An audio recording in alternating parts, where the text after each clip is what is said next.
Hi, I'm Mike Morales. You're watching Sipping Off the Cuff on Tequila Aficionado Media. All of our channels, I love them. all of them. That's I'm here in San Antonio, and that gentleman over there, mumbling to himself, is Dave Dinius. I'm in Reno, Nevada. okay. Dave, I'm gonna make you. I'm gonna dare you. You gonna dare me? Show us your current favorite tattoo. My current favorite Yeah, tattoo. your I current don't favorite fit tattoo. in. I dare you. I dare you. Okay, there it is. Look at that work, ladies and gentlemen. Oh my gosh.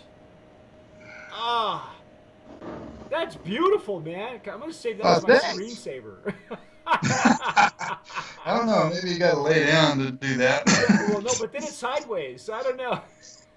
Something. You are one sick puppy, amigo. I'm telling No, I know. you.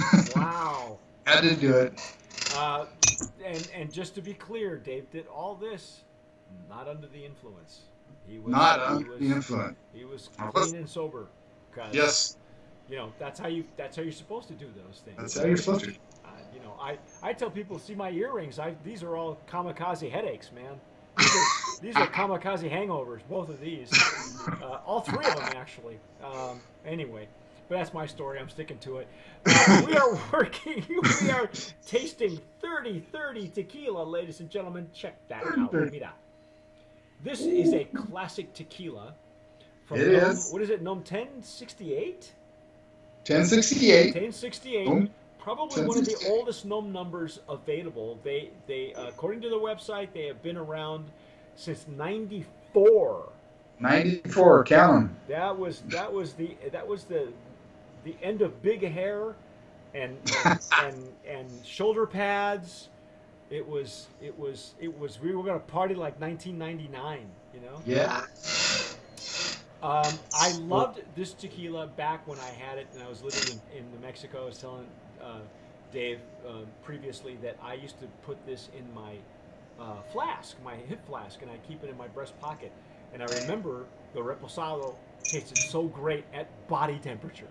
At body temperature. Well, I think we're almost there. So. Yeah, I know. It's warm.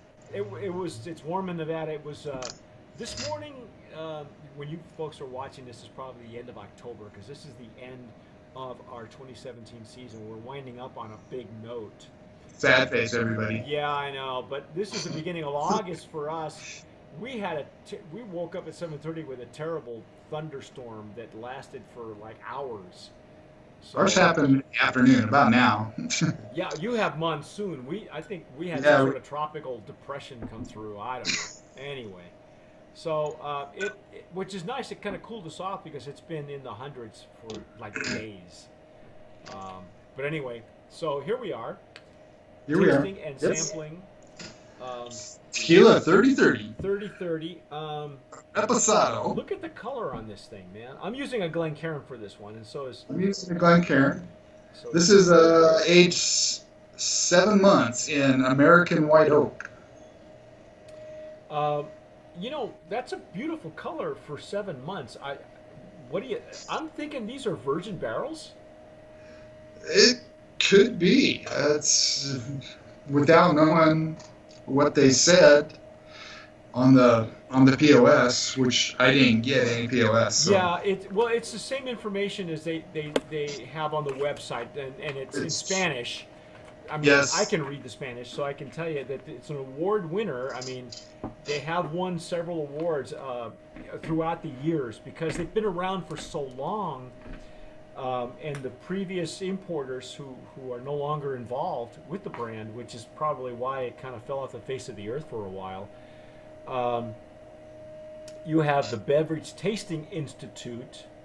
Wow, silver medal at the International Wine and Spirits Competition in London in 2000. Yeah, that's Silver not medal much. in 2008. Bronze medal at the International Review of Spirits 2001. Silver medal at the International Review of Spirits 2002. Silver medal at the International Review of Spirits 2003. A gold medal at the International Review of Spirits 2008. Wow. Yeah. ISW International Award 2009.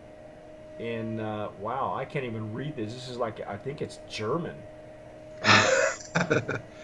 Best Tequila, Cathay Pacific Hong Kong International Wine and Spirits Competition. Wow. So it's no slouch, ladies and gentlemen. No. And they do have a. The only information I've got is that they have it's only the Blanco and the Reposado, correct?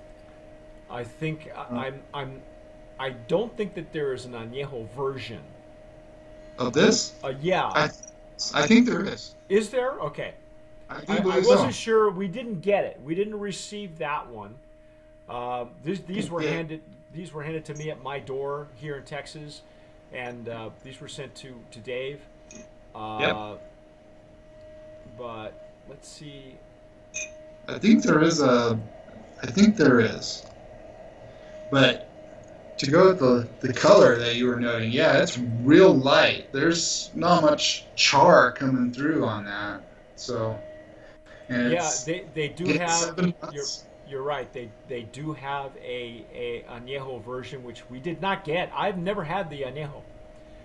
That was before my time. That was BM before Mike. Before. You know, but we don't know if these are if they're rested in virgin barrels or not. I would venture to say 7 months in a virgin barrel would probably give you this kind of a color. It's real light, and the nose, not a whole lot of wood coming through there. Not much. It's very sweet though. It's sweet on the Yeah, nose, which I think a lot of this is just from the toasting of the wood or the charring. Yeah, yeah, and they're lightly doing it. I'm guessing. Yeah, there's probably not a heavy char on this. They just wanted it. I think they wanted it enough to just round out the edges. Yeah, just all I got is American oak barrels. So, but it's cooked in the autoclave, crushed roller mill, stainless steel tanks. Yeah, So- I can tell you that the nose is very familiar to me, and I think as it warms up, these sweet notes will come across even more because I'm looking at their notes and they're telling us this herbal and spicy notes. Well, Yes. I get like vanilla. They say coconut. I get more caramel, maybe even a hint of honey. Ooh. You know, maybe some baking spices. But it's sweet on the nose. It's very inviting. It is, and real mild. It's not, nothing's overpowering on it. No, so. no, it's not. Yeah, it's not like that's why I think Dave is right. It's just enough to round out the edges, and then you pull it out. Yeah, You know, they didn't want the too much of the influence of the wood to mask what we tasted in the Blanco. yeah, they could have went a couple more months, and they didn't. So I think just trying to just get that little bit of something there. I Change love this it, nose. not much. Wow. Okay, got to go in for it, man. I Tears love and the eggs. color. Tears are beautiful. Yeah. I gotta taste it. Let's taste Go ahead.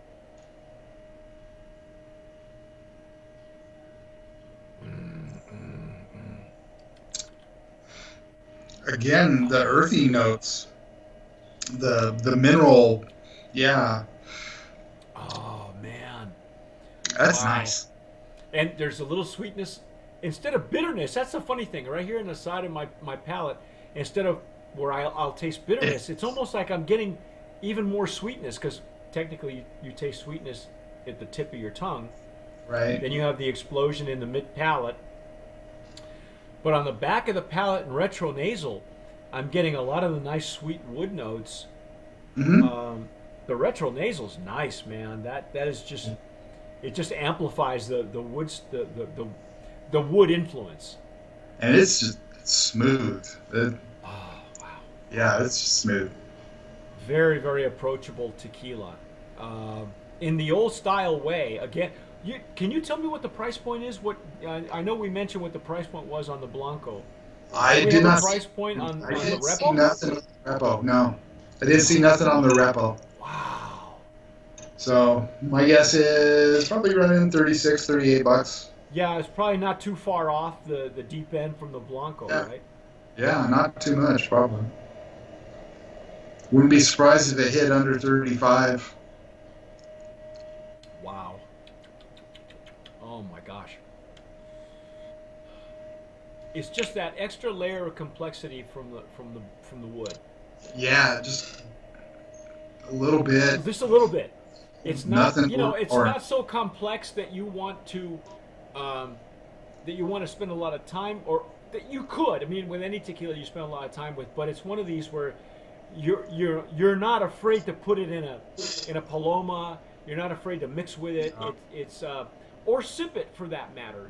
I think honestly, as sweet as this is, probably, and as a reposado, it would. I would go out on a limb and take a nice mild cigar with it. If not having had the añejo, I'll back up and go. If you had a mild enough cigar, you could pair it. Okay, I'll buy that. Yeah.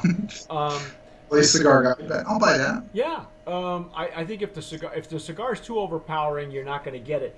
I believe that this would be really well done in a value category. I'm gonna go out on a limb and say that the pricing is not going to be too far off from. Probably not. Was it the Blanco was 31? I think, didn't we find Blanco it? was 30.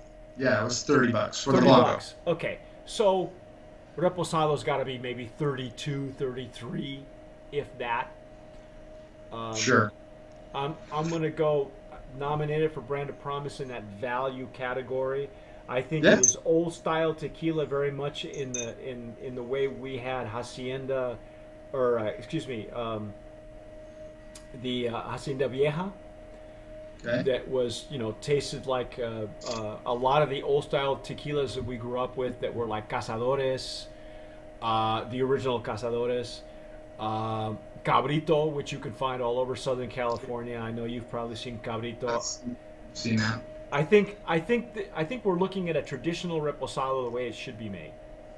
And it's probably one that if you want to introduce somebody to a nice reposado tequila, this would probably be a good one. Yeah. It's and not break the bank. It's not going to burn them. It's not going to, it's nice and smooth. Wow. So I love that nose though. It's not. Don't get me wrong. You could linger over this one. Mm-hmm. And just personally, I don't ever tell people to warm things up, or ice it down. You know what I mean? But right. I remember how good this tastes at body temperature out of a flask. This is your go-to tequila for concerts. Nice. Margarita festivals. I'll have plenty then. I'll have plenty for that. Yeah, no kidding. Congratulations to these guys. I'm glad to see this brand coming back, making it, this is the importer that we were talking to that was really nice enough to make this happen. They're out of Laredo, Texas. I'm glad that they're making a comeback. It's nice to see a brand that has been around for a while. It's an award winner as well. It's not a slouch, ladies and gentlemen. You're not, for the price point and all that hardware that they've won, this is a hell of a tequila. All right. And as versatile as it is, it's a screw top. Don't let the screw top fool you. Yeah, no. It's good. It's just good. You believe me. Once you've had a taste of this, you want to get to that tequila quickly. Oh my gosh, Dave! This is our last one for 2017, bro. This is it. The last one. This is it. You're batting cleanup here, but we ended up on a high note. This is really nice to end up on a high note. The quality of the tequila we've had this year on our Sipping Off the Cuffs, the help that we've gotten from Dave and from all of our TJs. I'll be reaching out to all y'all here shortly, and yep. Wait till you see the ballot for 2017. It's It's gonna be huge. It's the hugest ballot we've ever had since we've been giving out awards. So stick with us. You're watching Sipping Off the Cuff on all of our networks. Whatever you do, subscribe down below. Press that red button if you're watching us on YouTube. Hit that subscribe button if you're listening to us on Blog Talk Radio or iTunes, wherever it happens to be. I'm Mike Morales in San Antonio. That young man out there is Dave Dinius in Reno, Nevada. one of our TJs in Reno. Dave, thanks again for what a great season, man. But keep an eye on Dave. You're gonna see a lot of Dave here shortly, and not because he's showing off his tattoos or anything, but he'll be our correspondent at the Mammoth Margarita Festival. So if you see Dave, come up and say hi. Say hi. Say hi Don't to be Dave. shy. He might take a selfie with you. Yeah. Why not? And but whatever you do, like we say every show, tomar sabiamente. Sip wisely.